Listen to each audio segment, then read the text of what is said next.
Hi guys, welcome back to my channel. I'm gonna give you guys a garden tour of my backyard this morning.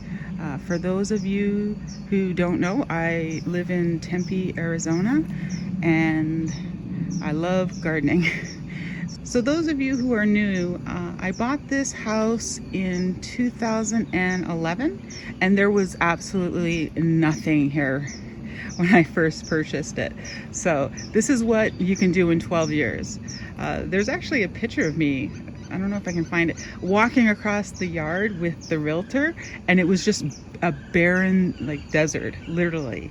There was nothing here. So after 12 years, I was able to fill it out, and now you can't even see across it all the way because of all the trees. So anyway, I'm not going to list everything, only my favorites probably, because otherwise this video is going to be way too long. So let's just start at the back here. So right in front of us, that's a Bismarck palm. It doesn't give me any food, but I absolutely love it. They're most unbelievable palms ever. So I needed one. But most of this yard, I would say about 90% of this yard is edible. So grow a lot of food here. This is a medjool date palm. It's got 3 flowers on it, so I'm going to get a lot of medjools this year. I love date palms. I say my favorite things to grow are date palms, mulberries, and bamboo. I just love bamboo as well. But I grow a lot of food here at Longevity. So, oh, that big guy right in front of us, that's a carob. And I still have carob from last year from that tree. So this is the first year where I've grown so much food. I actually need a plan to give it to food banks and things like that, because we can't eat it all. We can't consume it all. Even when I give it away to my neighbors and my family, it's still too much food. So I'm going to show you. Here's Venus. You guys know Venus. This is a bamboo that I planted this year. Oh gosh, I absolutely love it. So it's got 2 brand new shoots on it, and it's got like a little stripes. And it has very green foliage, so this guy's going to be amazing once it gets full grown. So that's where we started over there. Mulberry. And okay, let's work our way to the garden center here. Newly constructed fire pit. There's my little cactus garden. We just finished chopping a bunch of wood, so we're going to have fire pit night here real soon to burn through some of this wood that we have here. And my totem is getting so big. A bunch of it broke off last year, and so I replanted a bunch of totem all over the yard. So don't get upset if something happens to one of your cactuses, because that's just the universe giving you more. But little cactus garden. Pomegranate flowers are starting to come out. Lots of pomegranate. And I'm starting to do air layering. So this is a mulberry. So much mulberry. And I'm doing air layering, like when you remove the bark and you put soil in these little cups and put it around it, and you get yourself a whole new tree once the root ball forms. So starting to do a lot of air layering. So, and that's what it looks like. You still can't see the end of the yard, but we're gonna work our way that way. Let's get into the garden center. Ooh, that guy's almost ready. Oh, this is a China Ranch Gold, and it's got flowers this year as well. All my date palms are starting to, you gotta be patient. It takes about 5 years until they start getting big enough to bear fruit, but this guy is a beautiful date palm, and I'm excited this year to get a full harvest out of this guy. So let's go into the garden center. I grew so much food this year. Oh, we could not eat it. I was giving it away, and there's still so much of it. At the beginning of the season, I was like, oh, kale, yeah. And now I'm like, oh, kale, no, I can't. But some of it is going to seed, and I'll give you guys a little secret. If you guys want a secret to how to get your garden beds to grow ridiculous amounts of food for you, here, I'll show you back here. My very deformed my scarecrow that's wearing the t-shirt for my garden soil recipe. Okay, go all the way back here to show you. I'm turning a canoe, my dad's old canoe, into a garden bed. But so yes, ridiculous amounts of kale. So see the size of this garden bed here? It's like 6 foot by 3 foot. So this garden bed is the exact same size as that one, although you can't see the garden bed because there's so much kale growing out of it. But this garden bed used to be last year's compost bed. So I rotate all my garden beds to be a compost. So this is the compost bin for this year. So all year long, all compost is going into this bed and cook it down, and then next year it's going to be able to grow food like this guy for me, because this was 2 years ago was the compost bed. And so when you rotate your garden beds for compost, you grow unbelievable amounts of food. So this guy and this guy were the previous years to be compost garden beds. So that's another something I learned, because I produce a lot of compost here, you know, all my trees and fruit and things that I do here. So you need a large space for compost, but that's the secret. So that bed will grow that next year. And I'm propagating some fig trees here. I had some shoots come out, and I'm propagating. Let me zoom in here a little bit. Okay, so like that guy right there. So I feel like such like an accomplished gardener when I'm able to propagate trees from other trees. It's like success is sweet that way. And there's everything I grow here, you know, I source a lot of seeds, obviously, through Seed Bank Box, my company.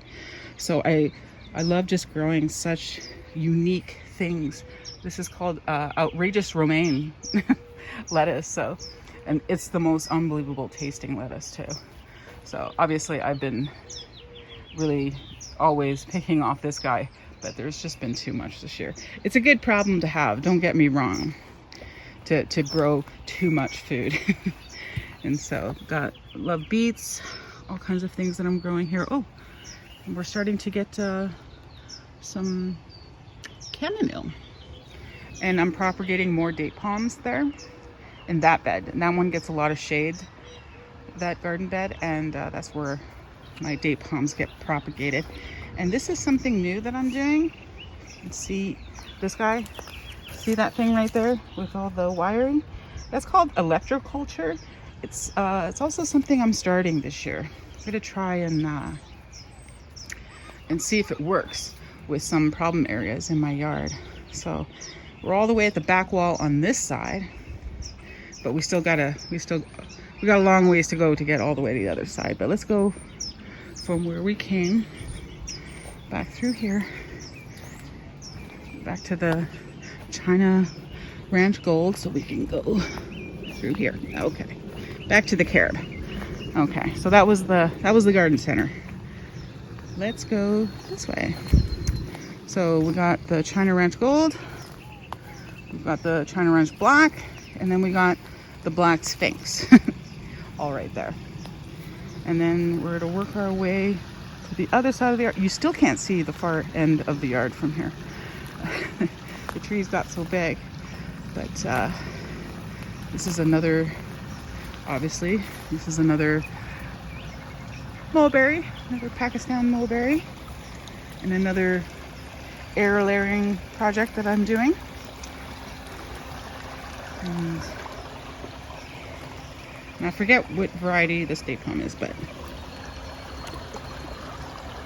goji berry. That's what the goji berries look like when they're fresh. Most goji berries that you buy in the store are dehydrated. So this is like a platform that I do a lot of projects on. We'll work our way that way, but let's just back up so you can see the yard from this side. And I have family that lives really far, so I have a sign, and that that is exactly how far some members of my family live from me. 1900 miles. But okay, let's back up. Here we go. And I gotta show you guys this, because year on year, I think I've showed you this before, this tree almost died, but a tiny little branch survived, and it's consuming the old part of the tree. It's almost every year. I think I'm not gonna see any more of the old tree, but I think this year might be the last of it that gets consumed, if you guys remember some of the older videos. But let's go over the bridge and over the river and through the woods to see what's on this side. It's kind of bright looking across the pond to another part of the yard, but I wanted to kind of give you an idea of what it looks like from this angle. Again, I'm not going to name all the trees. It's just going to take a little too long if I want to do all that.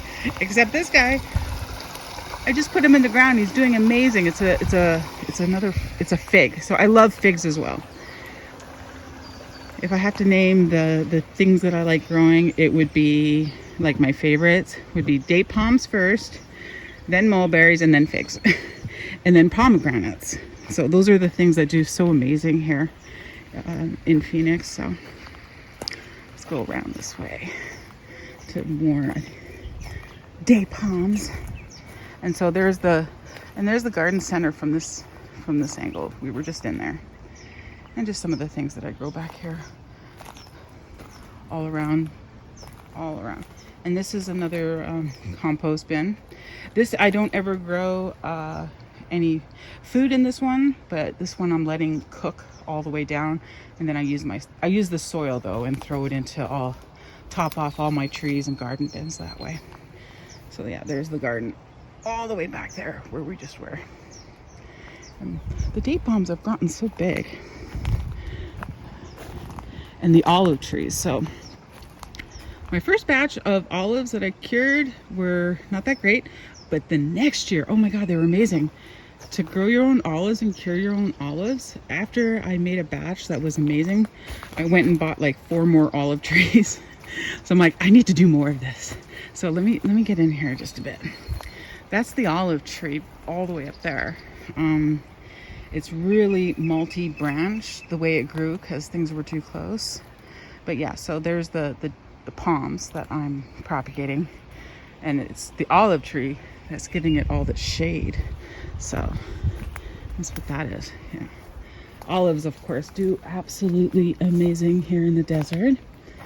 And then come and walk along the back wall here. Another air layering project. Let's see what I'm doing over there. Another mulberry. This one is crazy big. Takes up half the backyard in the back. And here we are all the way to the back gate. So okay, so let me show you guys what the yard looks like from the very back. So this is kind of our view here. We hang out here a lot. Like, I don't know, the last like 3 years, you know, the world seemed to be falling apart, and I'm like, what's going on? There's something going on.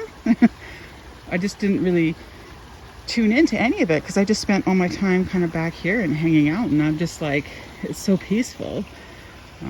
Like really the world can fall apart and we would just be like, is there something going on? We just want to grow some food and hang out and meditate and and run our businesses. And so when the world's all falling apart, you can always create your own little Zen area. So this is the view. So we started all the way back diagonal across there from this angle, and there was the date palms. Water lilies are blooming. I've got to clean my river. my poor river. It's a project that I don't really like doing, but there's some water lilies. The pond's back there, so we're gonna work our way there, don't worry. All the date palms. So I look at this yard as like, this yard is a prototype for a really big project I'm gonna do in northern Arizona. I'm purchasing a really big piece of property up there, and I'm going to duplicate this on a large scale. So I'm looking forward actually to starting that project. So, because the world needs more of this, I think. So I'm gonna build more of this. But yeah, this is Longevity Gardens. What Longevity Gardens looks like now. So back here, oh, I'm repurposing concrete and then building a platform here just to do projects on. But if you wanted to see that, it's not finished. So, but let's go around. Let's go around this way. I'll show you guys other things and some bamboo. Love the bamboo. Love the bamboo. This is the waterfall. We're at the back of the waterfall now. And this is, I don't know if I had this built the last video I did. I built this last year. This little platform. So, and we have picnic nights on here, dinner. Sometimes we do, dinner night back here to eat outside and just in front of the pond. It's a cute little thing. And this is elephant food. This is what it's called. I'm not sure why.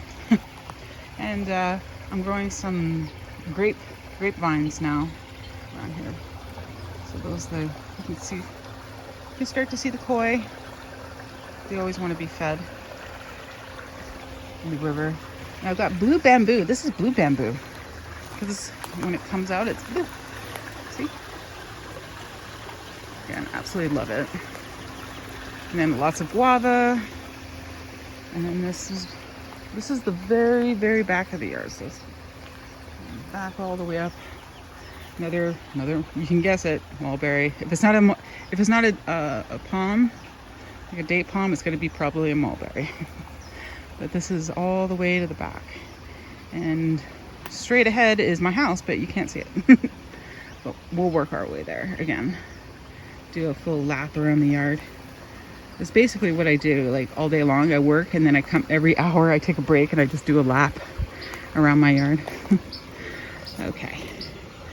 All the way back here. And we'll go to the dock and see the koi.